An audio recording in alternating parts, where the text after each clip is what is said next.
ปูมอาการตัวงัวเนามันเนมีมือสหายเกลี่ยปวดไม่เต่ากล้ามระเอาเนมก็ละมูตัวงัวตีก็สหายเกลี่ยปวดเต่าเกลี่ยไม่สหายช็อตมูกระต่ายจานมูสโกโลหล่อจอตัวเซิงจัวแอบเอาไว้ละเมงตัวงัวยี่สิบเก้าออดหาถ้าเต่าใส่ก็ตัวสหายเกลี่ยปวดก็ทนายล้ออาตี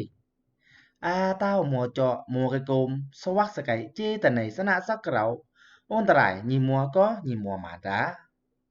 สมุนจีดีไซน์เลยอัดกระสอบไก่รอบเชี่ยหูรัวตัวยีเตยปะแต่กระสอบเรียใส่บุยตัวเจดีไซน์เก่าถ้าปากจ่อยห้ามก็เกลียมัวเก่าตีเกลียบารัวไปเก่าได้เจ้าเชี่ยหมองเปล่าไปแปมตีใส่เหนาหนูตัวตีเจดีไซน์เก่าละไปเกลียบาเก่าปลอนตัวก็เลี้ยงถ้าปักจ่อยแปมเก่าปลอนดาจ้าหนูก็ตัวงัวเก่าตัวซ้ายเกลียปวดเกาหลีเฮ้ยกองปะแต่เชี่ยยีใส่เก่าออดดา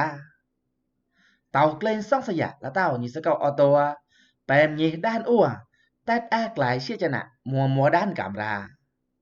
lò nấu hiếng ra chỉ đi dài cái ở khung rộp xia kìa xuông xuông mùa to mùa ra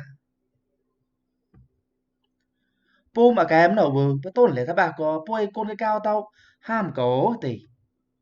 sao mà kỳ thà cả tao ngoái gì tây ra bôi tàu o tả nó